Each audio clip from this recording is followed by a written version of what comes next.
Olá, bom dia, boa tarde, boa noite para quem for assistir isso depois.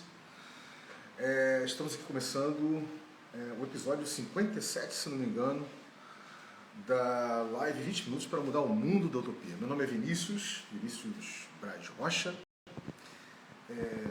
Eu energizo o papel de Cultural Alien cultural, no Círculo da Utopia, no primeiro Círculo da Utopia, esse empreendimento em rede, né?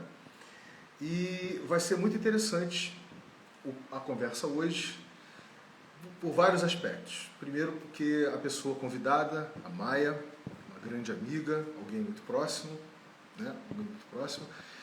E ela vem junto comigo também co-criando uma outra proposta de organização descentralizada, baseada na autonomia das pessoas, que é a tal DAO. Mas antes de a gente convidar a Maia, antes da gente efetivamente, né,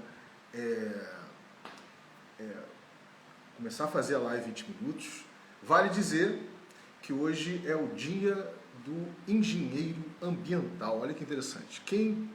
Quem no Círculo Utopia tem essa curiosidade de ficar vendo as datas do que acontece, quais são os dias do que, é a Luíse, né, que energiza o papel de conteúdo regenerativo no Círculo Utopia.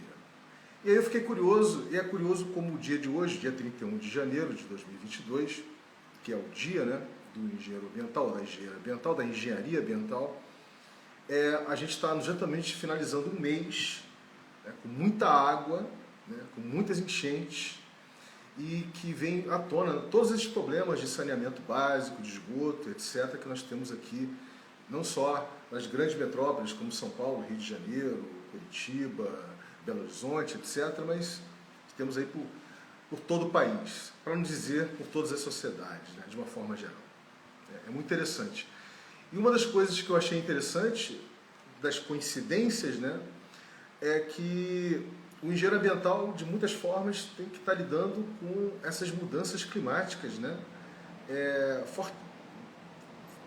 poderosas que estão acontecendo em função, né, da nossa pegada, né, da pegada antropocêntrica, antropofágica, vamos dizer assim, da nossa espécie. Isso é interessante, né? Mas, ao mesmo tempo, quando eu fui levantar uns dados para saber, o engenheiro ambiental, em termos do que ele ganha, do tipo de salário que ele recebe, ele ganha bem menos do que o engenheiro elétrico, o engenheiro civil, etc. Isso já demonstra, né, a cultura, um pouco do tipo de valorização, econômica que as nossas sociedades dão, né? Sem contar que trata a própria proposta da engenharia ambiental, trata o ambiente, quer dizer, fica buscando tratar o ambiente como uma coisa à parte da nossa civilização, das nossas sociedades, né? Ou seja, quando tem algum projeto de uma hidrelétrica, vai fazer um estudo de impacto, etc., como se não fôssemos possíveis ressignificar a nossa forma de nos relacionar com a natureza, com a complexa natureza desse planeta, né?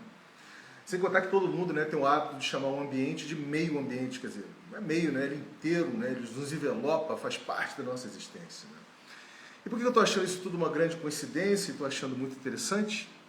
Estou achando muito interessante porque o que nós vamos falar hoje, né, junto com a Maia, que vem co-criando essa proposta chamada DAO, né, T-A-O, caminho ou caminhos, DAO, essas propostas de organizações descentralizadas, baseadas tanto ou na autonomia das pessoas, que é uma coisa mais recente, ou na própria automicidade, digamos assim, de alguns processos onde a nossa interface não é necessária, processos tecnocráticos ou burocráticos, vamos dizer assim. É que também é uma espécie de trabalho de engenharia ambiental, no sentido de que é uma mudança de cultura de trabalho e uma série de coisas nesse sentido. Bem, mas antes da gente convidar aqui a Maia para chegar, já são aqui 12:02, né? Seria interessante que quem já se encontra aqui com a gente, né, convidar mais pessoas para assistir essa live, né? Porque assim a gente consegue, obviamente, dar mais visibilidade a essa proposta e a gente consegue ter mais pessoas chegando aqui nesse espaço, toda segunda, de meio-dia a meio-dia e 20, para conferir, né? Pessoas que estão literalmente ligadas, né, à mudança, à mudança, à mudança da sociedade que somos, para outro tipo de sociedade, vamos dizer assim. Né? Bem, vamos ver se a Maia já está aqui com a gente, ou pelo menos eu posso convidá-la. Vamos ver aqui, um minutinho só, pá, Maia, opa, aqui.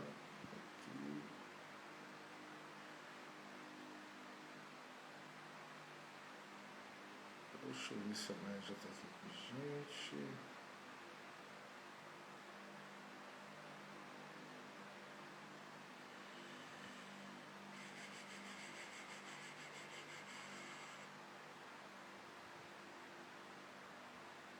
Acho que eu mandei o convite. Vamos ver se ela recebe. Né? Bonitinho. Aqui. Opa. Já te mandei o convite, Maia, querida. Vê se você consegue entrar. Né? Que a gente já começa aqui.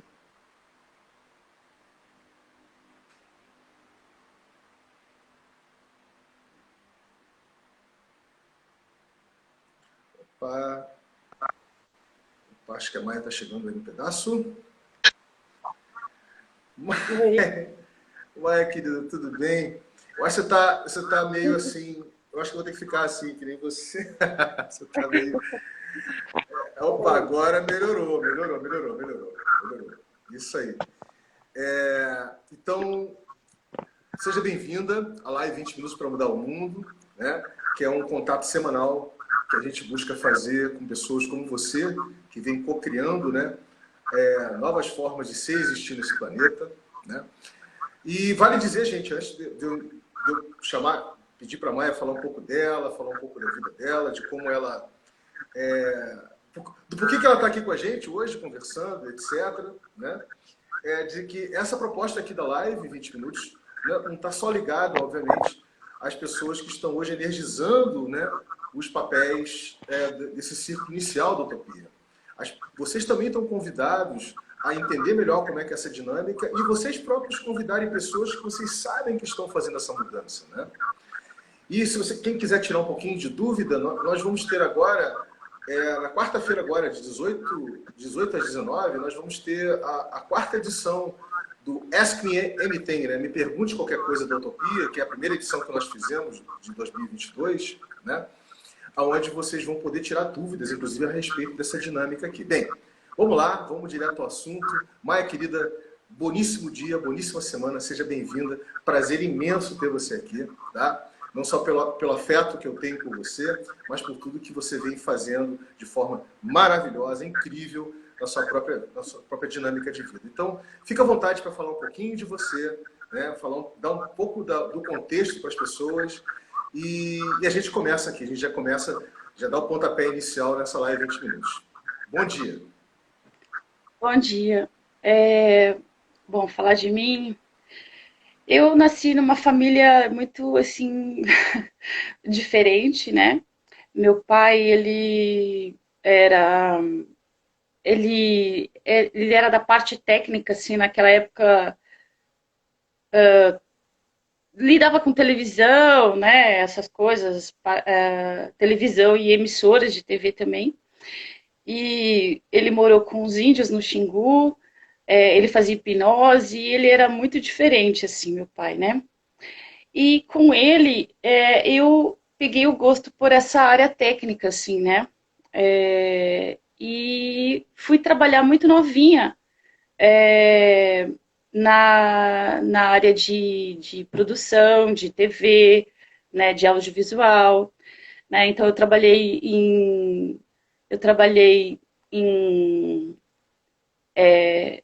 publicidade, eu trabalhei com cinema, né, montei longa-metragem, e assim, eu era muito novinha. Eu comecei a ter muita experiência nessa área, eu tinha 16 anos quando eu comecei a trabalhar, né? E eu gostava muito do que eu fazia, né? E eu fazia assim de coração, de verdade, assim, era uma coisa que eu fazia com a alma, tal.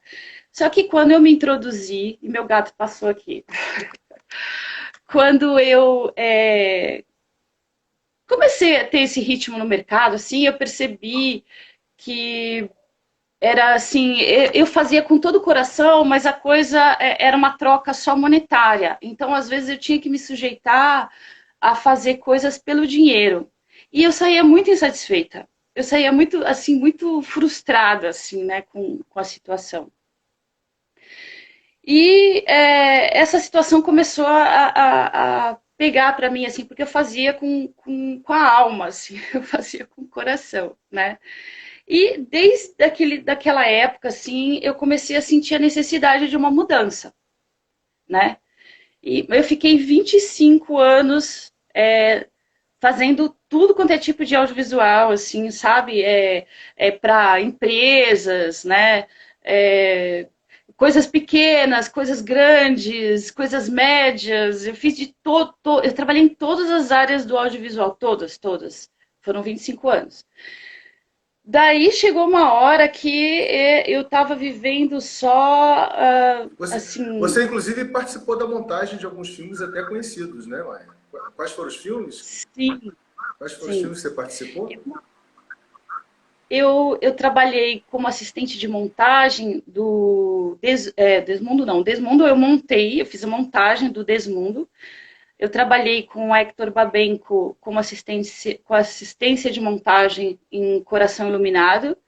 Eu trabalhei num documentário bem assim conhecido chamado Fé, do Ricardo Dias. Deixa eu lembrar outro.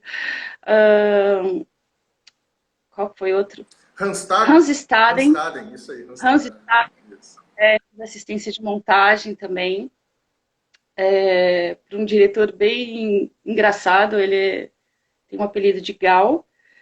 E assim, eu trabalhei muito, né, com bastante diretores conhecidos, né?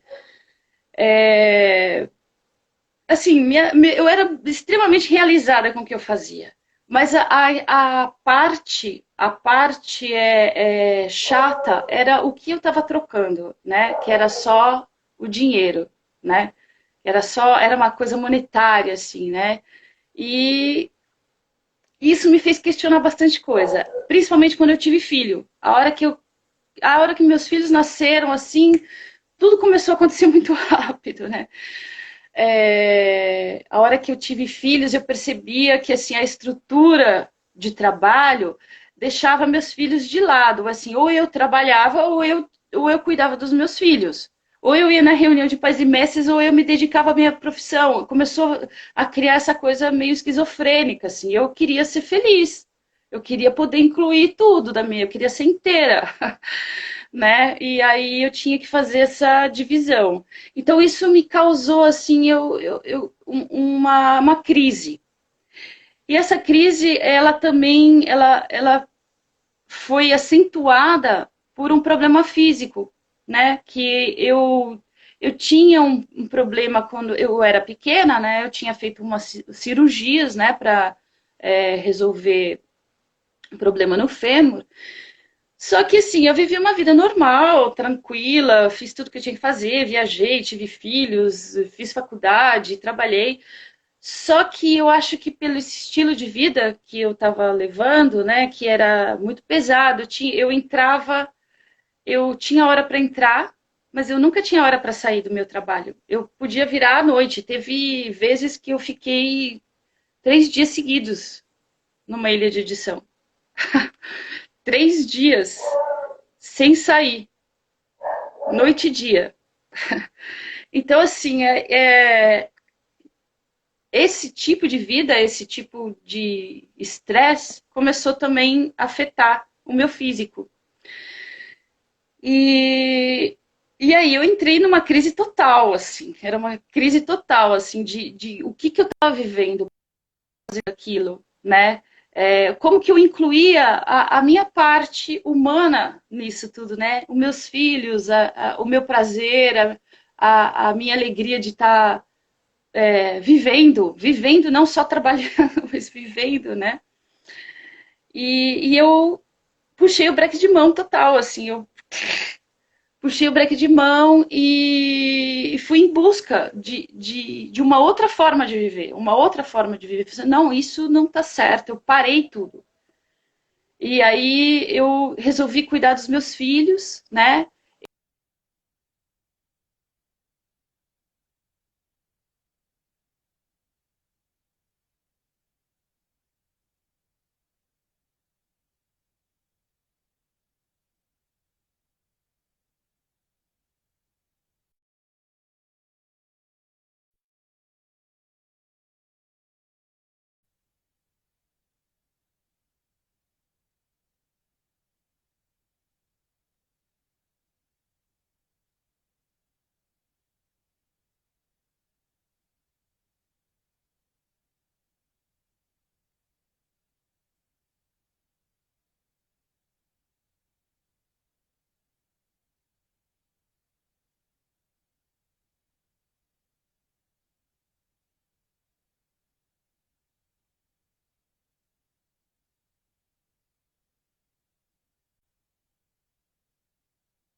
Oi, Vini. Opa! Opa, Ai, voltou.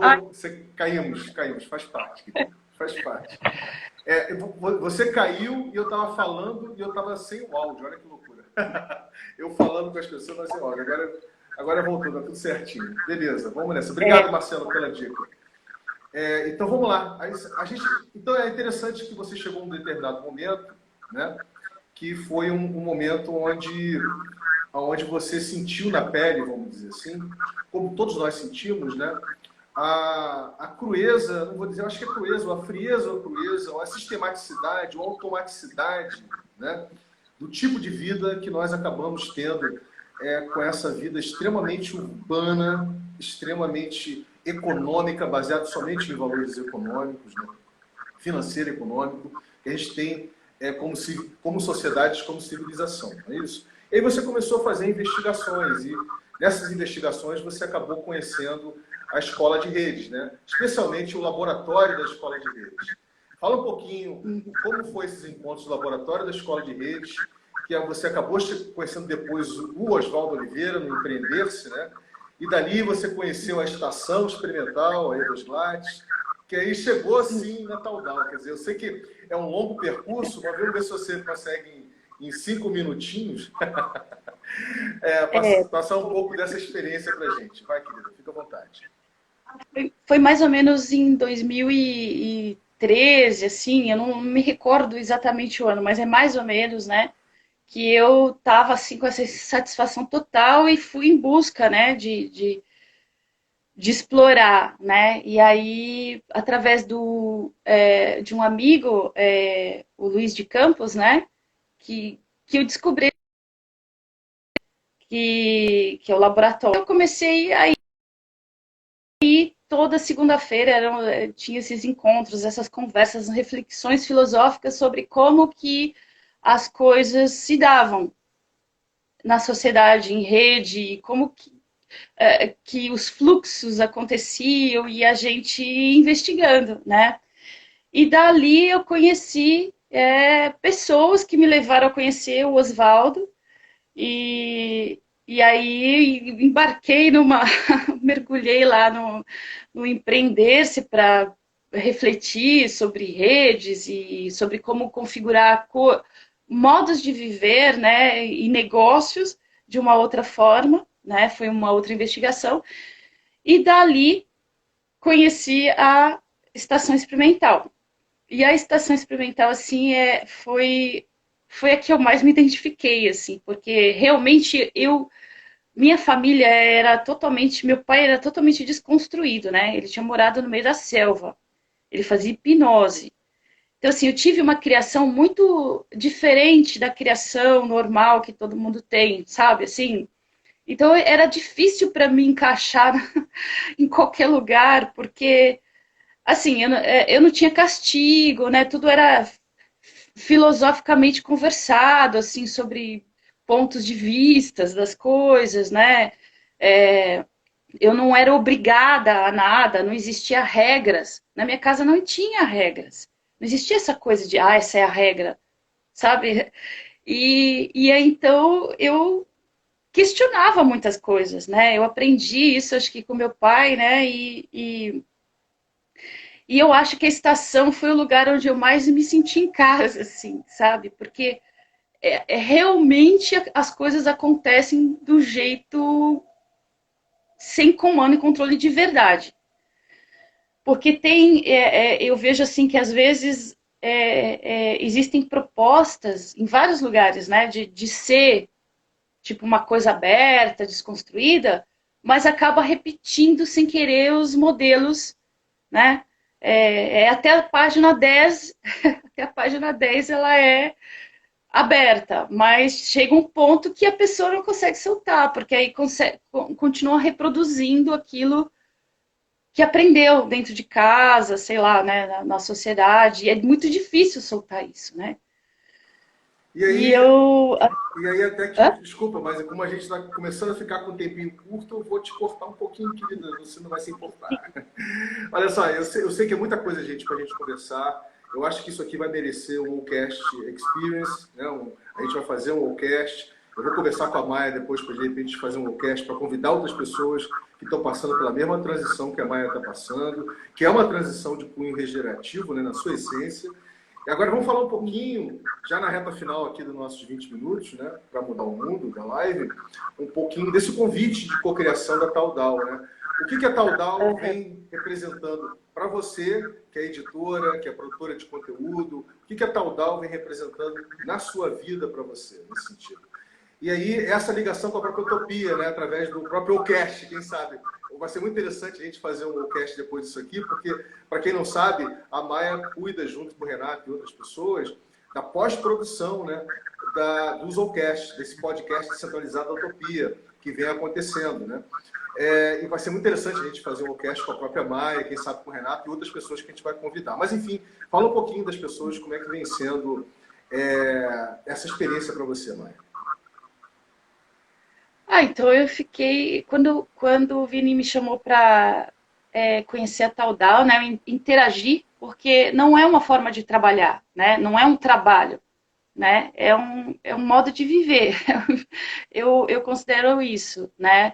É, eu acho que a Taudal tirou aquela relação da cabeça de trabalho, de troca por dinheiro, que eu não tenho, eu me aposentei desse estilo de vida total, eu me aposentei da sociedade também, né? As trocas são em outros níveis, né? Então, a primeira coisa que a gente fez foi da aldeia, né? O missangário, né? E eu lembro assim que a primeira conversa da Taudal que a gente teve foi assim, a gente não tinha a troca do dinheiro, nem tinha direito o dinheiro, né? O dinheiro é consequência. Então a gente conversou sobre isso. A gente está aqui para se realizar, para fazer uma coisa acontecer, e isso está em primeiro lugar. Depois, se rolar alguma troca de alguma forma que é um valor, né? Que gere um valor, aí isso é bacana, isso é bem-vindo, né? Mas isso não é a primeira, não é o foco da coisa, né? E daí a gente foi criando esse tipo de trocas, né? Que podia ser qualquer outro tipo de coisa, não precisa ser um dinheiro, né? Existe a moeda de dentro da Taudal, né? Que é o Tal Token, né? Que é que conforme a gente vai trabalhando, gerando conteúdos, a gente vai gerando essa moeda que é o tal token, né? Que é um tipo de valor. E depois que a gente gera esse tal token, a gente pode vir a trocar por uma moeda fiduciária ou qualquer outra coisa, né? Mas daí eu fui, assim, fui conhecendo os conteúdos e tal, e eu cheguei, aí a gente chegou na Utopia, né? Que chegou no Cast, e assim foi extremamente prazeroso assim conhecer, porque o Cast trouxe muito conteúdo, né? Me fez conhecer coisas que eu nunca imaginei que eu fosse conhecer na minha vida, que nem a biomimética, né? Foi super importante para mim conhecer a biomimética. E não sei o que mais que eu posso dizer. Me ajuda aí, Vini, que eu não estou lembrando. Então tá bom, não, são muitas coisas, gente. A gente não tem a pretensão aqui, só a intenção de fazer entender completamente, né, a proposta da Taudal, até porque tem pessoas que já fazem parte da dinâmica de cocriação da Taudal, que a ficha da proposta vai caindo aos poucos, né? Na medida que a pessoa vai se abrindo, vai explorando, vai cocriando, vai entendendo como é que essa proposta de moeda, né, que é o tal token, ela circula, né? Como é que a pessoa vai emitindo esse recurso, como é que ela depois ela faz, digamos assim, uma coisa que a gente chama na Taudal de acesso consciente, que as pessoas não são pagas como se fosse um trabalho convencional, você não é pago, você faz um acesso a um fundo descentralizado, compartilhável, olha que legal, né? Então esse fundo não está numa conta só, ele está descentralizado por várias pessoas, as pessoas que dispõem daquele recurso que fica disponível, enfim. São uma série de coisas muito novas, onde a gente está começando a gerar uma cultura de trabalho realmente baseada na regeneração, né? Baseada na regeneração e de forma descentralizada, né? Que é muito bacana nesse sentido. Evidentemente que, como isso não é um trabalho convencional, como não é bater carteira, nada disso, todas as pessoas que têm interface hoje, que estão co-criando a Taudal, não enxergam isso como algo que vai resolver todos os problemas da sua vida, vamos dizer assim, né? Vai resolver todos os problemas da sua vida, ou vai pagar todas as suas contas. Mas, com certeza, elas abrem espaço para fazer esse tipo de exploração, porque ela já é transitiva por natureza, né? Ela já é transitiva. E eu acho que o grande barato aí é que ela tem uma ligação profunda com o Cast, né? Que é essa proposta, essa dinâmica de podcast descentralizado da Utopia, que não só traz experiências parecidas e semelhantes aqui no Brasil e fora, né, mas de coisas novíssimas, coisas que estão emergindo aí, que estão fazendo parte desse novo paradigma regenerativo, né, que está emergindo aí por todas as sociedades. Então, é um pouco disso. Não existe aqui a pretensão, tá, gente, de a gente explicar isso na sua totalidade, e sim fazer uma provocação, né, uma provocação para que você fique curioso para saber. Com certeza nós vamos ter aqui, assim que a gente finalizar aqui essa live, que a gente já tem que finalizar, que já estouramos o horário, Maia, né? Vocês vão ter links para conhecer, vai ter um convite para o Discord da Taudal, vai ter links para o site da Taudal, vocês vão poder conhecer um pouco melhor a proposta, né? Mas a ideia hoje aqui foi provocar, foi verificar uma pessoa como a Maia, uma pessoa vivida, experiente, que identificou na proposta uma forma de trazer, agregar valor para a própria dinâmica de vida dela, e de forma, de fato, regenerativa. Então, Maia, querida, já indo para o final, muito obrigado, agradeço muito você ter chegado aqui, dar compartilhado com a gente, tá bom? E é muito interessante verificar como esse assunto é inesgotável, né? Como a própria regeneração. A regeneração, ela está sempre, é um processo de vida e morte, ela está sempre se regenerando de forma inesgotável a própria vida. A única coisa que torna impossível a regeneração é a gente não viver a regeneração, né? A gente não compreender como a regeneração faz parte da nossa própria existência nesse planeta, né? É o que torna a regeneração uma coisa mais colateral do que fundamental na vida da gente. Mas, enfim, agradeço muito, tá?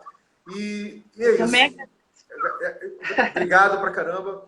E, gente, vamos nessa. Lembrando, finalmente, por fim, que a gente vai ter aí agora, quarta-feira, né, a quarta edição do AMA Ask Me Anything da Utopia, onde vocês vão poder perguntar sobre a Taudal também, sobre a Utopia, sobre a Taudal, e eu espero que vocês estejam todos presentes lá. Mais uma vez, Maia, muito obrigado.